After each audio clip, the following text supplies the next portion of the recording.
Let's talk about using the syllabus to foster a supportive campus environment. Faculty need to know about non-academic aspects of student success and support services that are available, and how to use the syllabus components to help develop this more supportive learning environment. We know that student success depends on good, strong curriculum and faculty, but it doesn't happen without student engagement, and that's facilitated in a campus environment. Students' mental and physical well-being, financial stability, and affiliation to the community can affect their capacity to function well in the class and to even continue in their academic careers. Engagement. We know this is so important that our university participates in the National Survey of Student Engagement. Every other year, samples of freshmen and seniors are asked their perceptions of different indicators of student success. There are 4 indicators of engagement. 3 of them occur in the classroom: academic challenge, learning with peers, and experiences with faculty. And these all focus on interaction. The campus environment focuses on interaction too, including problem-based learning services and the experience of systemic inclusion. Students are asked to rate the quality of their interactions. They rate them from 1 to 7. So, the freshmen rate their interactions, for instance, with academic advisors. How many of the freshmen rated them 6 or 7, very high? We see that the freshmen and the seniors both rated their academic advisor interactions pretty high. Well, more than half anyway, so not bad. Their interactions with students started out a little tepid, but they got stronger by the time they were seniors and they got to know everybody. With faculty, there was an even stronger increase. Academic challenge is clearly important. It includes engaging instruction that is interactive. But how much does the institution support providing support to help students succeed academically? The freshmen and the seniors both had pretty strong impression that there was a lot of support, and also the using of learning support services like tutoring was seen as a very supportive environment. Within class, integrative learning is considered best practice, so that in order for students to understand the real world, they should be in it. Your syllabus can include not just the assigned activities, but explain why. This course integrates practical experience and service learning to make the academic study more meaningful. Students already live in a real world, but is their world part of the university environment, even if your identity is not traditional? The NSSE survey asked how much the institution supports encouraging contact among students with different backgrounds. Interestingly, most freshmen were positive, but by the time they're seniors, they're not so convinced. The NSSE survey asked how much the institution supports encouraging contact among students with different backgrounds. Again, what percentage thought very much? Interestingly, most freshmen were positive, but by the time they're seniors, they're not so convinced. They're also asked about how much the institution supports attending events that address important social, economic, or political issue. This also declines. So what does that say about how the institution supports their interaction with represents the whole world, including their own world? The campus environment is supportive based on the quality of interactions, which will lead to academic success, but it includes whether there are problem-based services. Problem-based support services are based on a growth mindset. Most growth isn't seen, and it requires a nurturing environment. For students to have engagement with this environment, you often need to remove obstacles that are preventing their access to nutrients. You need to cultivate the environment. So, when students were asked to rate the quality of their interactions with student support staff and administrative staff, it was discouraging.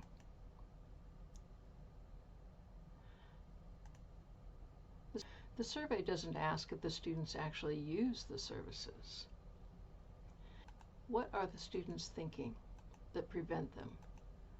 They think, I don't want to ask for help, I don't know about that service, I feel stupid, I don't really understand what to do. Their orientation courses do tell them about the services, but that's not enough to make the students really believe that they'll benefit from them, or that it's even appropriate to seek help. The regular courses must also emphasize the value of these services that can help them. The students were asked if they perceive the supportive environment in terms of whether the institution emphasizes supporting students' overall well-being and non-academic responsibilities. The results are pretty discouraging. Faculty were also surveyed with similar questions. Their perception is revealed by whether they think the institution should increase its emphasis on different support services. If they strongly agreed, they're suggesting the institution is not doing enough. Most faculty thought there should be more emphasis. This means they agreed with the students. It shows that they recognize the importance of non-academic functions. But do they see themselves as representatives of the institution, and therefore they, too, must increase their emphasis on non-academic issues? It's important to see the gap from the student's point of view, because this gap is influenced how they see the other students. Do the other students seem to be uniformly privileged and guaranteed to succeed? Faculty can help encourage the use of support services with judicious use of the syllabus to cultivate awareness and acceptance. I conducted a study of the non-academic units across our university, asking 3 questions. What has changed in the pandemic with support needs? What do we as faculty need to know and do?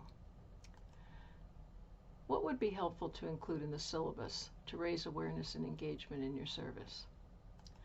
The first finding was that every office responded promptly and enthusiastically, and most said something to the effect that they were very gratified to have been asked, since they perceived faculty as being fairly aloof from their contribution, if not completely ignorant. So, what can the syllabus include? Accurate information is needed, but also explicit awareness of the deliberate effort of the university to provide a supportive environment. This begins by making it clear that people with different identities and needs are expected, such as people with learning disabilities. Representation is important too. Your syllabus can actually say, there are many circumstances that make success at university coursework challenging, such as poverty, family obligations, employment obligations, traumatic circumstances, being the first of your family to go to college, or a learning disability. This is common. Over 10% of our students are registered with disability services. Over 10% use the counseling center. About half our students have transferred in. You're communicating to the students that they are not invisible. They are not alone. You can include a list of the most current contacts for the Success Center, the Tutoring Center, as well as specific support and tutoring services and advising. Both academic and non-academic support deserve to be mentioned. This lets students know that we're here to support them. Well, do faculty really understand their students? Sometimes the syllabus is conveying an impression that the faculty are only expecting very highly functioning and highly competitive privileged students. This solidifies the perception of some students that they are not supported. Your knowledge of students is revealed in your syllabus. So, do you know the differences in individual characteristics and learning needs and identities? What's their community context? If you don't have a sense of what they are coming into your classroom with, you might not know how to engage them. Student demographics have changed dramatically recently. 20% are at least 30 years old now. Most are financially independent from their parents, which means that they're working. Many go to school part-time. Many have already been to community college before transferring, and you'll have students who are parents already themselves. Many are first generation. Non-traditional is the new normal. You have diverse identities and circumstances: gender, poverty, disability, illness, and BIPOC. These are traditionally underrepresented student groups, and often they're caring for family. They have limited time and space, limited chance and access, and also limited representation. That makes them vulnerable. So those are issues of racism, sexism, ageism, and ableism that you can confront directly. Your syllabus can help by recognizing those barriers. This is part of their experiences with faculty, one of the major components of engagement according to the survey. It involves effective teaching practices, of course, but that's not just the book and the blackboard anymore. The main interaction with faculty starts with your syllabus. Looks a little bit like this picture. It's your plan for things to go smoothly, but reality does get in the way. These are the demands that are facing you as a faculty, but also your students. This is a classic cartoon about an overworked faculty responding to student questions. What did we cover in class? What's your late homework policy? What are your office hours? How will my grade be computed? And the response to every single question is, it's in the syllabus. So the purpose of the syllabus begins with contracts of expectation and establishing boundaries and preventing repetition and trying to be efficient, basically to reduce students' demands for attention. However, along that direction, you're communicating to the students that it's my way or the highway, and you can sink or swim. But the purpose of the syllabus could also include reality. You can frame a positive learning environment. You can address students' legitimate needs for information, interpretation, and affiliation. Experiences with faculty is the third major indicator of engagement. An ambiguous environment is not supportive. Giving concrete guidelines for contact establishes a safe way forward for students who are not sure whether their questions will be welcome. It's well known that privileged students assume that the instructor is of course willing and able to give additional information. It's their consumer right because they paid for it with their tuition, and they expect that kind of attention. But students who've been marginalized will hesitate to seek help, if only to avoid exposure of their weakness. So a supportive environment needs to be pretty concrete and explicit in how to get through that door. For example, how do they contact you and when do they contact you? This is just being very honest with them. I usually respond within 24 hours during the work week. But also, you must check your CWU email and you need to respond to all communication. And it's not just for incoming freshmen that I tell them what I like to be called. I don't mind being called NJP, however, email is professional communication. It's always safe to address an instructor by title and last name. It's always wise to check spelling. This apparently doesn't come across as being too formal and distancing. I think it helps them relax and know that they can trust that I'm going to treat them professionally. My email guidelines are also pretty explicit. You write the course number in the subject line, and ideally they'll include one word as a keyword for what they want, and they should include significant references and sign with their name. And I tell them if they don't hear back from me within a day or so during the week, just send me another note. So they can trust this. This will work.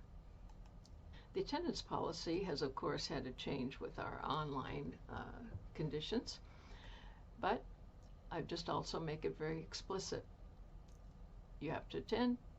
You can either watch the recording or come, but you have to write a metacognitive moment by that night, and it requires communication on your part. So this is communicating that there is a way to win. The amnesty policy is also win-win. You can fix this. Assignments are submitted either on time or late or revised, and this is what you can expect.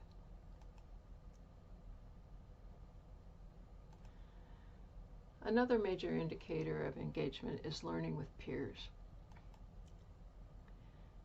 This means that they bring their real world into the classroom and they find out about others' real world. That's engagement in a supportive environment. So the syllabus needs to identify that. Participation and discussion is an important part of this course. In this way, you articulate your thoughts and learn others' perspectives. Talking and listening have an effect on your brain. Discussion helps you organize and visualize ideas better. Your memory increases.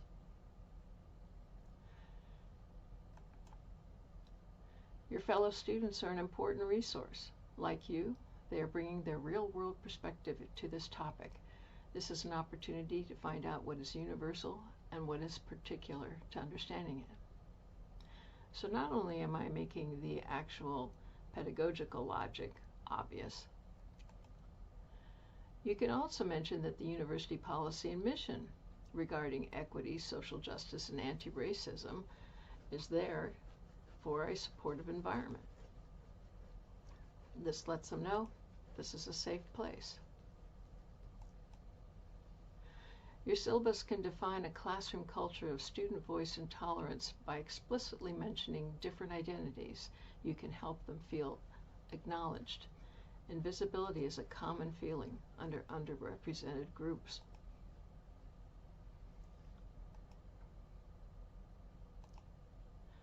Without specific mention of their identities, students feel marginalized and invisible. But diversity is not the same as inclusion. Systemic racism, sexism, and ableism is perpetuated when identities are not acknowledged or when people are treated simply as tokens, or worse, put on the spot to school other people. In a supportive environment, diversity is acknowledged, but inclusion is facilitated. Your syllabus communicates that. Instead of just saying, just do it, all of those examples are letting students know, I use methods that will help you. I understand you and how your brain works. I want you to succeed. You can trust me. And by the way, we're anti-racist here. It doesn't hurt to have periodic personal check-ins. Simply ask students to fill out a questionnaire. Has anything changed in your circumstances? Are you going to be able to submit the assignments that are due next? And do you know where to go to get help if you're struggling? Just asking makes a world of difference. So students are in their own real world, but we'd like the campus to be their real world too. The syllabus can help them bridge the gap that makes it difficult due to non-academic issues. The syllabus can also establish that you're expecting a diversity to be actively engaged, and we can have pretty healthy, productive, civic-minded graduates as a result. I'm Naomi Jeffery Petersen, Director of Accessibility Studies at Central Washington University, and I'd be delighted to talk to you about this.